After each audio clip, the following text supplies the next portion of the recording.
Alright, let's do it. Top 10 Call of Duty Zombies maps of all time. Just know that before we start, this list is completely subjective, and the main thing I'm using to rank this list is basically just how much I want to play that map right now. I'll try to go into detail of why I want to play that map right now for each map, but you're gonna disagree with me on at least a few things that I'm gonna say. With that said, let's get started. At number 10, we have Buried. Buried will forever go down as the best map that we ever had with the Victus crew. It did a tremendous job at wrapping up the main Black Ops 2 story in a crazy over-the-top way. It's a literal old western town that's buried underground. Like, it's just a really good concept. Overall, Buried is a fantastic map for the casual zombies player. Buried was the last full-size casual zombies map. By casual, I mean you never really feel pressured to do anything. You don't need to worry about filling up soul boxes or worry about point optimization or finding all the parts to different things. You can literally just drop down the hole on round 1 and then there's the mystery box sitting right there for you. Inside that mystery box is 2 fantastic wonder weapons. The Paralyzer, which is an incredibly fun infinite ammo wonder weapon that you can literally fly with, and the Ray Gun Mark II, which has made a return in countless zombies maps at this point, but was actually first implemented on Buried. Just know that I have a tendency to prefer more difficult maps because I think that more difficult maps tend to have more replayability and feel more rewarding to play. But even I could acknowledge that hopping into Buried and just kind of sitting back in your seat can be a really fun zombies experience from time to time. At number 9, we have Dead of the Night. Now, this might be a little controversial of a choice,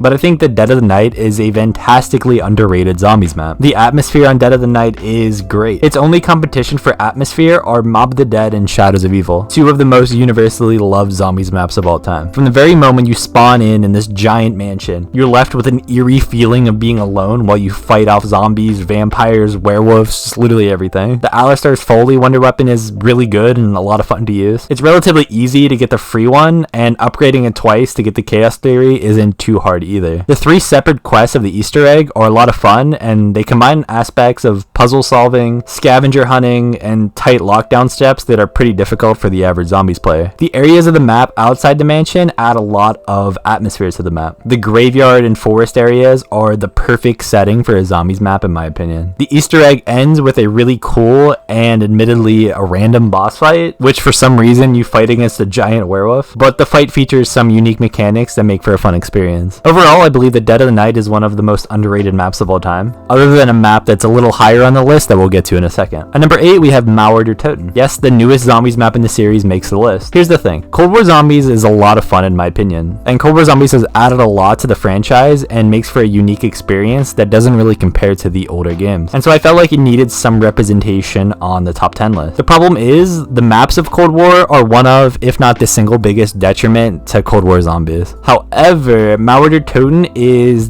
definitely the exception to this rule. Gorod Der Toten brings back the atmosphere of the older games. There's a ton of little details spread throughout Mauer that make it feel so much more of a unique experience than D Machine or Firebase Z. The round switch music is great on this map, and Klaus, although literally a robot, is the only likable character in all of Cold War Zombies. The wonder weapon is a lot of fun to use as well, and like all of Cold War Zombies, I'd say, nothing about Gorod Der Toten feels like a chore to do. Each step of the Easter egg flows into the next in a fun, unique way, ending in a boss fight that puts the Firebase Z Orda boss fight to shame. The entire map just feels fleshed out, unlike the other maps of Cold War. At number 7, we have another Der Toten map. We have Kino Der Toten. This list isn't going to contain very many older maps. I tend to prefer newer maps with more moving parts, items, and wonder weapons to unlock, and Easter eggs to solve. With that said, even I can acknowledge the fun in just sitting back and relaxing and playing a nice, easy, simple game of Kino Der Toten with your friends. This map was a lot of people's first zombies experience ever, and it has some of the most iconic assets in all of Call of Duty Zombies. Probably the most iconic training area of all time, up on the Kino stage, is where a lot of people got their first experience ever in training. Also, the map saw one of, if not the most iconic wonder weapon of all time in the Thunder Gun. Basically, Kino took all the best parts of what zombies was in World at War and brought that experience to a new audience at the start of Black Ops 1. At number 6, we have Der Eisendrache. So I struggled with where to put Der Eisendrache for a long time. I've always viewed Der Eisendrache as being just a little overrated, and it's always felt to me that it's just an easier version of Origins. The bows are easier to get, and they're more powerful than the Origin staffs, so much so that there's almost no reason to use any other gun until ammo starts to become a problem in about about like round 40 plus. The Ragnaroks are extremely easy to build as well, especially compared to all of the other Black Ops 3 specialist weapons. A lot of the Easter egg steps are tedious, but I wouldn't say that at any point it gets even the slightest bit difficult. Even though I view a lot about Der Eisendrache in a negative light, I still have to put Der Eisendrache at number 6. It is one of the best maps of all time because it took the crazy, over-the-top 4 elemental wonder weapons from Origins and basically just made them accessible to the casual zombies player. I have to acknowledge that it can be fun to just get a super powerful bow on like round 5 or 6 without needing to put in half the effort of the Origin staffs. The lackluster steps of the Easter egg are pretty much made up for by what is in my opinion the best boss fight in Black Ops 3 Zombies. Of course the story under Eisendrache is great and ends in this mirroring of the events of Moon, but this time we blow up the moon instead of the earth at the end of the Easter egg.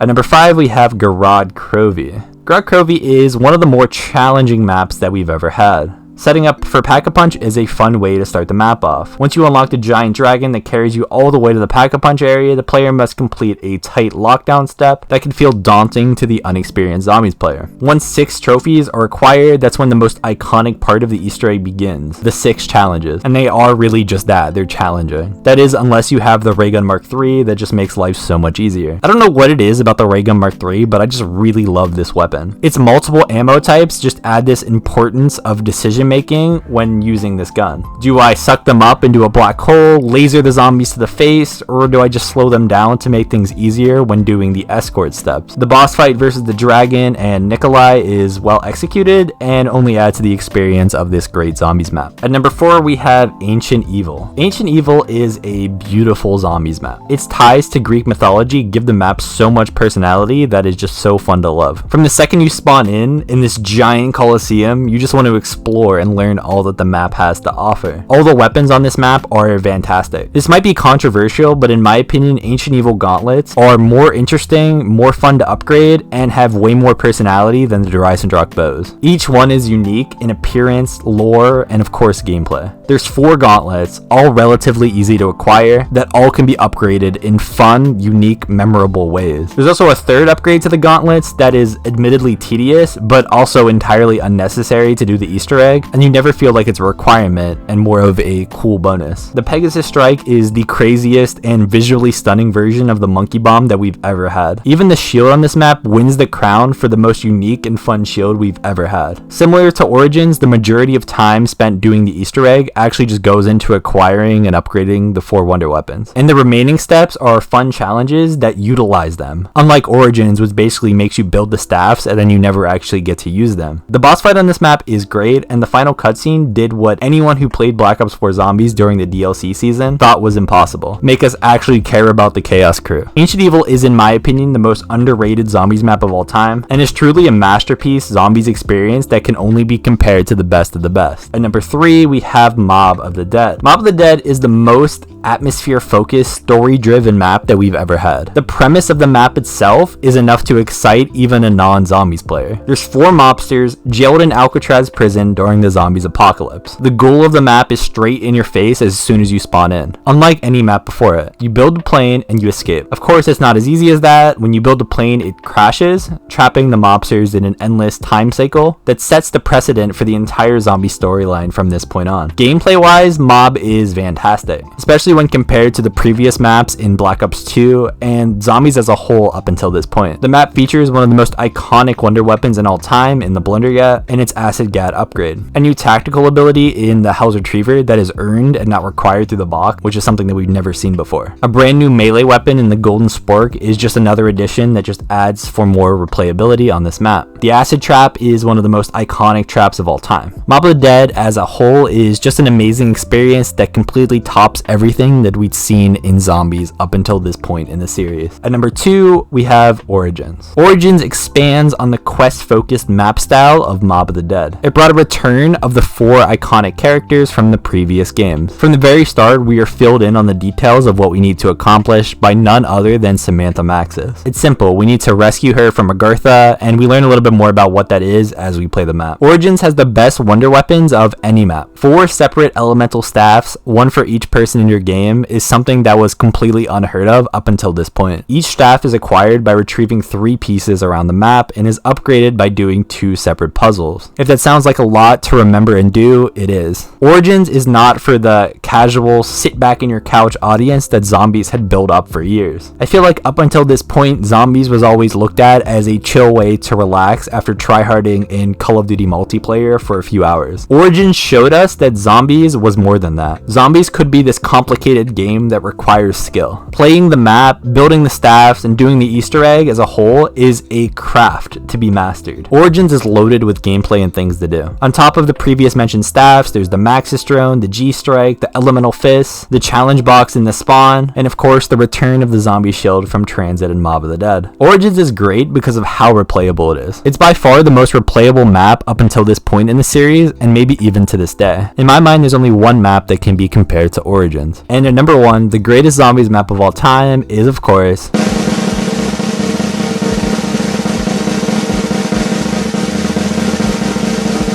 Shadows of Evil. Mob of the Dead is fantastic because of how atmospherically dense it is, and Origins is great because of how much there is to do gameplay wise. But what if there was a map that could combine both worlds? And in my mind, that's exactly what Shadows is. When you play Shadows, you're dropped into Morgue City, set in the 1940s. You're immediately greeted by the mysterious figure, the Shadow Man, who constantly reminds the characters of the sins of their past. The round switch music is the best we've ever had. It's like a little jazz melody that just fits perfectly into the theme of the map. Shadows manages to add this Lovecraftian element that is somehow implemented seamlessly into the city, and it just adds even more to the feeling of the map. Shadows is the best laid out map of all time. You can be on the complete opposite side of the map of where you're trying to get to and get there within seconds. The teleporting system makes travel so much easier and would have probably been enough in itself, but on top of that, there's the train, which people might not realize, but is actually the first successful implementation of a usable vehicle in Zombies. The Origins tank always felt kind of pointless because it's literally faster to just run where you need to go, and we don't even have to talk about the flaws of the transit bus system. The Shadows train actually functions and just takes you where you need to be. Gameplay wise, Shadows has a lot to offer. The Apothecant Servant is a fantastic wonder weapon that literally sucks the zombies up into a black hole. There's the sword, which takes a while to get and fully upgraded, but the whole process is entirely worth your time because it's pretty amazing once you actually get it. Little Arnie's are a fantastic rendition of the classic Monkey Bomb. The Rocket Shield is Treyarch's first attempt at a shield that does more than just protect your back, although it's admittedly pretty lackluster in comparison to future shields.